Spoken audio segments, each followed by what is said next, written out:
안녕하세요, 올바로입니다. 이번 자료는 엔비디아의 해자를 설명한 스케일업 앤 스케일아웃 전략에 대해서 개인적인 투자의 생각을 더해 정리해봤습니다. 이번 GTC에서 새롭게 공개된 다음 아키텍처는 파인만이었습니다. 블랙웰 울트라의 시대를 2026년 상반기까지 보내고 26년부터 루빈의 시대가 오며 27년부터는 파인만의 시대가 올 예정입니다. 큰 틀에서 본질적으로 새로운 아키텍처를 공개하는 이유는 엔비디아 입장에서 최종 고객사들인 기업들 입장에서 엔비디아의 로드맵에 맞춰서 데이터 센터를 짜려면 2, 3년치의 로드맵을 알고 있어야 하기 때문입니다. AI 가속기를 산다는 것이 노트북을 사듯이 바로 플러그 앤 플레이가 되는 것이 아니라 데이터 센터 부지, 단일 부지 내의 전력 계약 규모와 시점, 자본 투자 계획과 엔지니어링 팀을 준비하는 등 여러 가지 요소들을 갖추고 있어야 최종적으로 AI 가속기를 구매해서 플레이할 수 있기 때문입니다. 칩의 가격은 계속해서 비싸지지만 실제로 컴퓨팅이 증가하는 규모는 가격이 비싸진 것보다 훨씬 더 크기 때문에 고객의 입장에서는 같은 컴퓨팅이라면 더 적은 예산으로 구매할 수 있고 같은 예산이라면 더 많은 컴퓨팅을 구매할 수 있습니다. 딥시크로 인해서 제번스의 역설이 크게 떠올랐지만 꽤 오래전부터 통하고 있었던 엔비디아 제품 전략의 역사이기도 합니다. 가격을 올리되 그것보다 성능을 더 끌어올림으로써 새로운 칩을 사는 것이 가장 퍼포먼스당 TCO가 우수하도록 만드는 것이었기 때문입니다.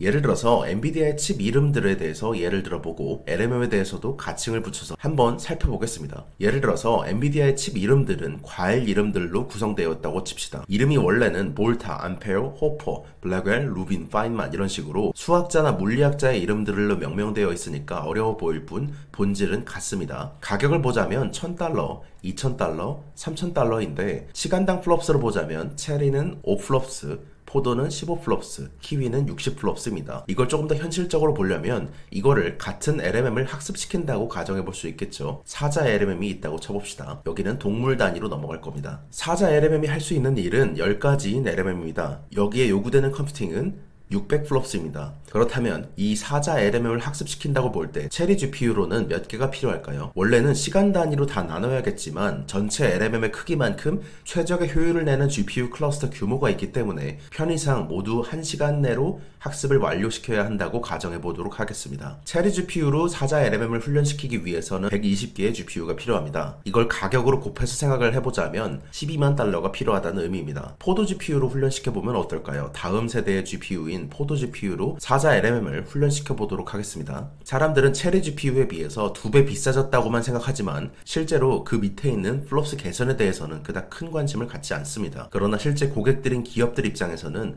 이런 식으로 느끼게 되죠. 사자 LMM을 훈련시키기 위해서 포도 GPU는 40개가 필요합니다. 가격은 2배 올랐으니 개당 $2,000이므로 포도 GPU의 클러스터 가격은 $80,000입니다. 1.5배 더 적은 비용으로 동일한 LMM을 훈련시킬 수 있게 됐습니다. 여기서 키위 GPU는 어떨까요? 가격당 플롭스 정도가 개선되는 정도로 비율을 눈치채신 분들도 계시겠지만 체리에서 포도로의 성능 개선 정도가 암페어에서 호퍼로의 발전이었다면 포도에서 키위로의 발전이 호퍼에서 블랙웰로의 전환, 즉 엄청난 규모의 성능 향상을 이룬 시점과도 같습니다. 키위 GPU로는 포도 GPU에 비해서 1.5배가 됐지만 성능은 4배 개선됐기 때문에 키위 GPU로는 10개가 필요하고 키위 GPU로 사자를 훈련시킬 경우 클러스터 가격은 $30,000까지 떨어지게 됩니다. 처음 있었던 체리 GPU에 비해서 약 4분의 1 가격으로 동일한 LMM을 훈련시킬 수 있는 셈입니다. 딥러닝은 더 많은 컴퓨팅, 더 많은 데이터, 더 큰 신경망을 통해서 지능의 성능이 예측 가능한 스케일링 법칙을 따라서 발전해왔습니다. 경험적으로 그렇게 발전하더라는 것이죠. 특히 이전에 비해서 10배 많은 양의 로그 단위로 움직임을 갔을 때 컴퓨팅을 넣게 되면 그 단위의 성능 향상을 이루게 됩니다. 예를 들어서 사자 LMM이 초등학생 수준이었다면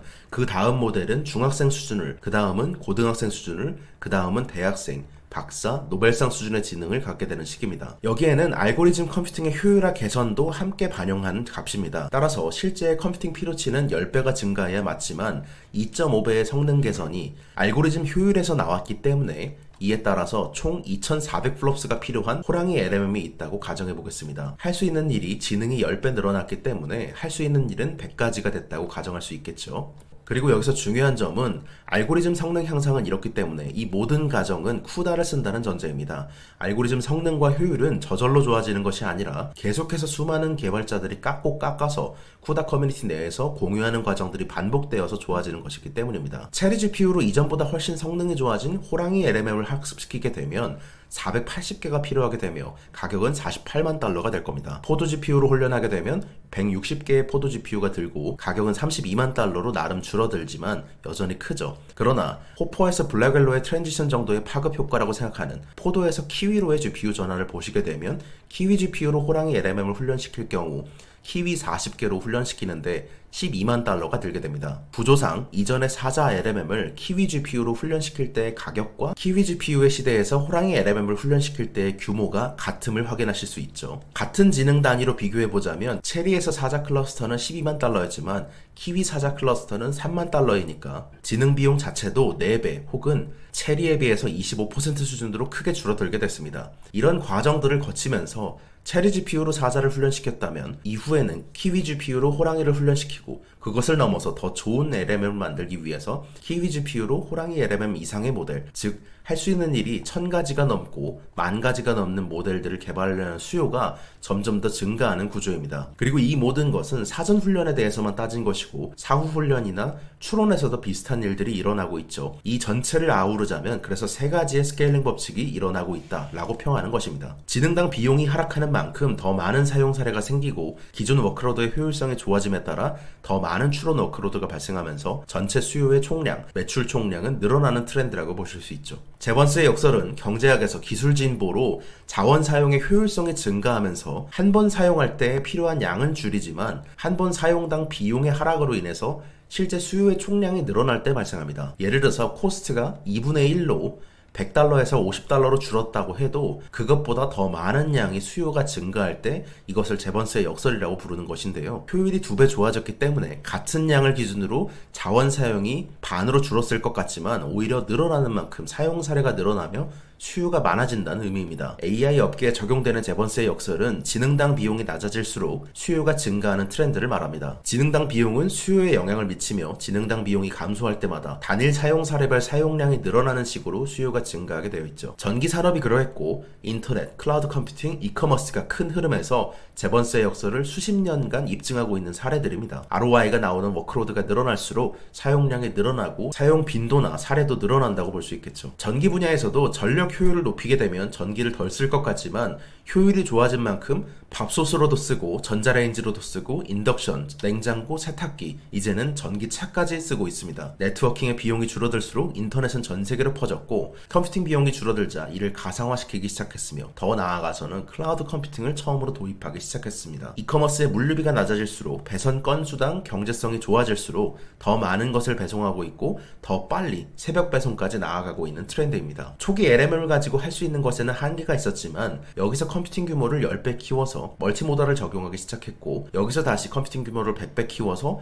지능을 체인 오브 넛으로 엮은 리즈닝 모델로 훨씬 더 많은 것들을 할 수 있게 됐으며 여기서 다시 100배 키워서 AI 에이전트를 만드는 초입에 들어갔고 여기서 다시 100배 키워서 피지컬 AI를 논하는 단계에 들어와 있습니다. 제번스의 역설로 생각해보자면 알고리즘 개선으로 빠르게 지능당 비용이 낮아지는 만큼 더 리즈닝 모델을 더 많이 쓸 수 있고 더 많은 사용 사례에 AI 에이전트를 적용할 수 있으며 토큰당 비용이 지금에서는 불가하지만 훨씬 더 낮아진다면 범용 휴머노이드 개발로까지 나아갈 수 있습니다. 알고리즘 계산 속도가 더욱더 빨라질 때 ASIC이 아닌 GPU의 해자는 더욱더 강해지는 구조이기도 합니다. AI의 지능당 비용이 낮아질수록 데이터를 다루는 컴퓨팅인 가속 컴퓨팅의 비용이 낮아질수록 기존의 사람이 코딩하던 소프트웨어의 1.0의 시대가 끝나고 AI가 코딩을 하게 되는 소프트웨어 2.0의 시대가 오고 있습니다. 이러한 트렌드 하에서 딥시크 이후 최근의 쿠다 개발자 커뮤니티의 수는 계속해서 커지고 있고 그 속도도 훨씬 더 빨라지는 모습을 볼 수 있습니다. IT 하드웨어와 소프트웨어 분야에서 스케일업은 기존의 서버의 사양을 업그레이드함으로써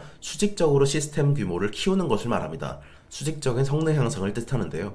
스케일아웃은 서버를 여러 대 추가함으로써 시스템을 확장하는 것을 말합니다. 수평적인 성능 확장입니다. 엔비디아는 스케일아웃 전에 스케일업이 중요하다는 생각을 가지고 있었고 여기서 가장 중요했던 것이 GB200 NVL72입니다. 단일 GPU들을 넘어서 하나의 서버에 있는 모든 GPU를 하나의 GPU처럼 가동시키게 만든 NVLink 서버로서 아주 성공한 제품이기 때문입니다. 스케일업의 목표로서 하나의 제품에서 타 GPU나 ASIC에 비해서 압도적인 퍼포먼스 대비 TCO를 달성한 제품이기도 합니다. 그러나 NVLink 서버가 이것이 첫 제품은 아니었습니다. GTC 2024에서 소개드린 것처럼 NVLink로 GPU를 all-to-all 연결한 제품을 처음으로 선보였던 건 2022년에 출시했던 그레이스 하퍼 NVLink 32였습니다. 당시 호포 하이엔드 주문 중에 5% 정도밖에 차지하지 않을 만큼 첫 제품치고는 좋지 않은 채택률을 보였는데 방향성은 맞았죠. 이렇게 축적된 공급망 관리와 엔지니어링 경험이 NVLink 72, 144, 288, 576으로까지 이어지는 로드맵의 첫 시작이었기 때문입니다. 최근 엔비디아 자료를 통해서도 호퍼와 블랙웰 전환이 매우 어려운 분야임을 말씀드렸고 올해 하반기에 GPM 75%대로 복귀하는 게 가능함을 전해드리고 있습니다. 제품 생산자 입장에서 호퍼와 블랙웰 전환은 굉장히 많은 것들을 바꿨습니다. 이전에 말씀드렸듯 포도 GPU에서 키위 GPU로 나아갔던 순간이 블랙웰 모먼트라고 볼 수 있겠죠. 공기 냉각을 액체 냉각으로 바꾸는 일이었고 호퍼의 서버에는 6만 개의 부품이 들어가 있었지만 이 GB200 NVL72에는 60만 개의 부품이 하나의 제품에 들어가는 것으로 바꾸는 일이었고 서버 렉당 40kW 정도였던 것을 120kW 정도로 바꾸는 일이었습니다. 3000파운드의 무게와 5000개의 케이블이 들어갔으며 60만 개의 부품은 자동차 20대에 들어가는 부품 규모를 하나의 서버에 넣은 것이 가깝죠. 그리고 스케일업의 특징이자 GB200 NVL72의 가장 꽃이라고 볼 수 있는 지점은 추론의 시대의 압도적인 TCO를 구축했다는 것입니다. 이에 대해서 추론의 경제학에 대해서 살펴보자면 추론의 시대의 가장 중요한 가치는 달러당 초당 몇 개의 토큰을 생성하여서 몇 명의 사용자에게 어느 정도의 지연 속도로 서비스할 수 있는가이기 때문입니다. 서버 칩 기업인 그록이나 세레브러스가 더 우수하다는 주장 혹은 하이엔드 GPU가 필요 없고 로컬 LMM은 소비자 GPU로도 충분하다는 주장 등은 사실과 다른 경우가 많은데 이 경우는 스루풋과 레이턴시 그리고 인터랙티브의 조항 중 하나를 생략하고 발표해서 그렇습니다. 엔비디아가 단일 서버에서 72개의 GPU를 하나처럼 올-투-올 연결시킨 제품을 만든 것은 극한의 컴퓨팅을 필요로 하는 워크로드를 해결하기 위함이었고 그 극한의 컴퓨팅 중 하나가 리즈닝입니다. 이에 대해서도 네이버 콘텐츠를 통해서 인덱스 자료로 추론의 경제학을 다뤄드린 바 있었죠. GTC 2025에서 가장 중요한 차트 중 하나인데 가로축은 사용자 한 명당 토큰을 생성하는 양입니다. 한 명에게 더 빨리 토큰을 만들어줄수록 사용자 경험이 좋아지고 혹은 더 많은 컴퓨팅을 배정해줌으로써 더 똑똑한 품질의 답변을 얻을 수 있는 식입니다. 예를 들어서 일반 모델이 아닌 리즈닝 모델을 할 때도 X축이 늘어나는 것이고 그리고 한 명이 검색했을 때 10초를 기다리게 할 것인지 0.1초를 기다리게 할 것인지에 따라서 X축이 늘어나고 줄어드는 식이죠. 세로축, Y축은 서버 구축에 들인 달러당 초당 토큰 생산량을 의미합니다. 여기서 가장 중요한 것이 배치 사이즈인데 배치 사이즈란 한 번의 연산 과정에서 병렬로 처리하는 사용자 요청 수를 의미합니다. 예를 들어서 여러 사용자가 챗봇이나 AI 모델을 동시에 질문한다고 가정하면 챗 GPT처럼 3억 명, 1억 명 이상이 사용하는 모델을 생각해 보시면 됩니다. 일정한 리퀘스트를 개수로 묶어서 한 번에 처리하게 되어 있습니다. 이런 배치 사이즈가 클수록 좋지만 너무 커지게 되면 사용자 한 명당 반응 속도가 느려지게 되겠죠. 추론이 극한의 컴퓨팅인 이유는 토큰을 생성하는 것이 최종 고객인 기업들 입장에서 매출과 직결되기 때문입니다. 서비스 품질이나 수익성에 영향을 미치기 때문에 극한의 성능과 효율성 하에서 구축되어야 합니다. 이 과정에서 매우 높은 배치 사이즈를 통해서 스루풋을 높이면서 사용자 경험을 위해서 레이턴시는 매우 낮출 수 있고 서버당 더 많은 사용자에게 서비스할 수 있도록 하는 옵션에서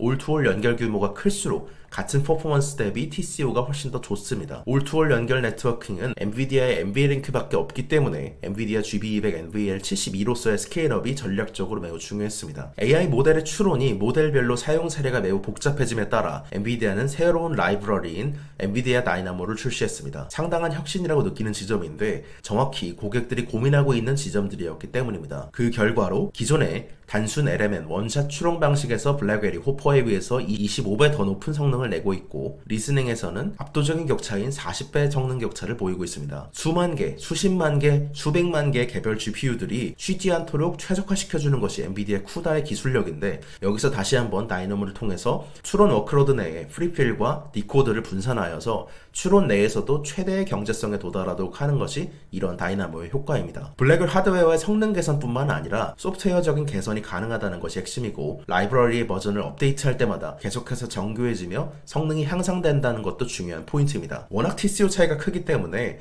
젠슨왕은 기조연설 중에서 이를 강조하기 위해 사람들은 블랙웰 배포가 시작되면 호퍼를 공짜로 줘도 안 쓸 것이다 라고 말했고 기조연설 후에는 많은 ASIC 프로젝트들이 취소될 것이라며 애널리스트들에게 답했습니다. 버티브 인베스트데이 2024에서 나왔던 힌트들을 실제 엔비디아의 제품으로 확인한 순간이었습니다. 로드맵을 정리하자면 GB200 NVL72는 현재 풀 프로덕션 중이고 GB300 NVL72는 HBM3 288GB를 탑재하여서 2025년 하반기부터 출하되며 베라 CPU에 루빈 GPU를 탑재한 VR200 NVL144가 26년 하반기에 출하되며 루빈 울트라를 탑재한 VR300 NVL576은 HBM4E에 1TB를 탑재해서 대략 600kW에 달할 것으로 예상되며 27년 하반기에 출시되게 됩니다. 단일 제품으로 경쟁자를 압도하는 성능을 확인한 것이죠. 이전까지 엔비디아가 호프화에서 블라겔로 NVL72로의 스케일업을 달성한 이유와 배경에 대해서 말씀드렸다면 이제는 스케일 아웃 차례입니다. 가장 강력한 제품을 만들었고 그 강력한 제품을 27년까지 내보일 계획을 세웠죠. 그 제품을 이제는 100만 개 기준으로 찍어낼 차례입니다. 단일 클러스터 기준 100만 개의 GPU 규모로 확장하기 위해서 스케일 아웃에서는 어떤 것들을 고려했는지 정리해 보겠습니다. 엔비디아는 스케일 아웃 분야에서 크게 세 가지가 중요합니다. 하나는 NV링크이고 다른 하나는 인피니밴드와 호환될 이더넷 네트워킹이며 그리고 마지막 하나는 CPO입니다. 이 모든 것을 관통하는 스케일아웃의 핵심은 모든 GPU가 하나의 GPU처럼 올-투-올 연결되어야 한다는 것입니다. 스케일업에서 가장 중요한 역할은 서버와 렉 시스템 단위로 들어가게 되면 구리 케이블이 가장 중요합니다. 1m에서 2m 정도의 길이를 띠고 있고 연결성이 좋으며 안전성이 좋고 에너지 효율성도 좋으며 가장 중요한 요소인 비용적인 측면에서도 매우 우수합니다. 그러나 스케일아웃으로 가게 되면 실리콘 포토닉스가 등장합니다. 데이터 센터의 크기가 축구장만큼 되고 이것들을 하나로 연결해야 하기 때문입니다. 장거리로 연결해야 하는 분야이죠. 실리콘 포토닉스의 문제는 광 트랜시버가 전기에서 광신호로 전환될 때 많은 에너지를 소모한다는 것입니다. GPU에 연결되는 각각의 광 트랜시버 모듈은 이 사진에서 보실 수 있는 이 케이블입니다. 케이블 하나가 $1000이고 하나의 플러그가 30W를 소비합니다. 모든 GPU가 하나로 연결되기 위해서는 GPU에서 첫 번째 스위치로 그리고 첫 번째 스위치에서 두 번째 스위치로 그 다음에 스위치에 간 스위치끼리 연결하고 스위치에서 다음 스위치로 스위치에서 마지막으로 GPU로 연결되는 구조입니다. GPU 하나당 총 6개의 플러그가 필요하다는 의미입니다. 따라서 하나의 GPU당 180W 정도의 광 트랜시버가 탑재된다는 의미이고 $6000를 필요로 하게 됩니다. 그러다 보니 10만 개의 GPU를 연결해야 한다면 60만 개의 광 트랜시버가 있다는 의미이고 이렇게 100만 개의 GPU로 넘어가게 된다면 600만 개의 트랜시버가 필요하게 됩니다. 이 비용 자체는 GPU에 비해서 낮기 때문에 그렇다 치더라도 현재 데이터 센터 기업들에게 가장 귀중한 자산은 버지니아나 미시시피주처럼 전기가 저렴한 지역에서 그리고 안정적인 전력망을 가지고 있는 지역에서 데이터 센터를 짓고 원하는 양만큼 저렴한 공급을 공급받기가 힘들기 때문에 이 전력 180MW 정도를 끌어다 쓴다는 게 문제입니다. 100만 개의 클러스터를 가정했을 때인데요. 고객 입장에서는 60MW만큼을 줄이게 된다면 100개의 베라루빈 울트라 576 렉을 넣을 수 있기 때문에 바로 경제성과 연결되는 구조입니다.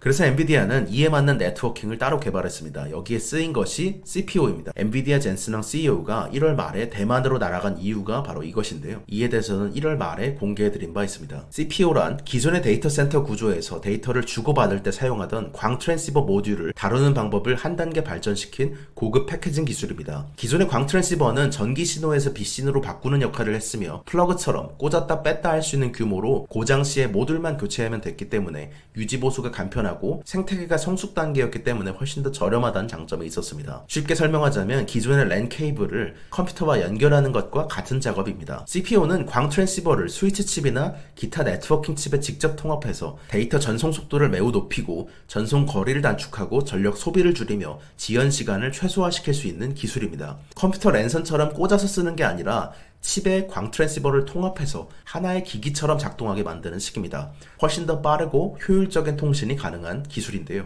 데이터 전송의 속도는 앞으로 400기가, 800기가, 1.6테라, 3.2테라, 6.4테라, 12.8테라 같이 계속해서 점점 더 빨라지고 있습니다. 그런 속도가 빨라질수록 신호 손실이 늘게 되고 에너지 비용 소비도 함께 증가하는 문제가 생기게 됩니다. 이러한 한계를 극복하기 위해 CPO 기술이 주목을 받고 있는 시기입니다. CPO 도입은 많은 이점들이 있었지만 그럼에도 불구하고 많은 기업들이 도입하지 않았던 이유를 정리하자면 다음과 같은 4가지 문제가 대표적이었습니다. 첫 번째는 수율이 낮습니다. CPU가 기술적으로 훨씬 복잡하기 때문에 지금은 수율이 매우 낮은 규모이고 광 트랜시버 모듈을 칩에 통합하려면 열 관리와 신호 무결성, 패키징 호환성 등의 여러 과제들을 한 번에 해결해야 하기 때문입니다. 그리고 두 번째로는 비용이 비쌌습니다. 플러그로 꽂고 뺄 수 있는 광 트랜시버 모듈에 비해서 ASP가 8배에서 10배 가까이 높았죠. 세 번째는 생태계가 준비되지 않았습니다. 표준화된 제품도 없었고 광 모듈, 반도체, 시스템 설계, 공급망 전체가 한 번에 협업하고 통합된 제품을 향해서 일사불란하게 움직여야 하는데 이는 전례가 없었던 일이죠. 네 번째는 CPO는 통합되어 있기 때문에 문제가 발생하게 되면 모듈을 뺄 수 있는 광 트랜시버 모듈과 다르게 유지 보수가 어렵고 교체가 어렵고 비쌉니다. 이러한 CPO 기술을 제품에 실제로 녹여내려면 광섬유,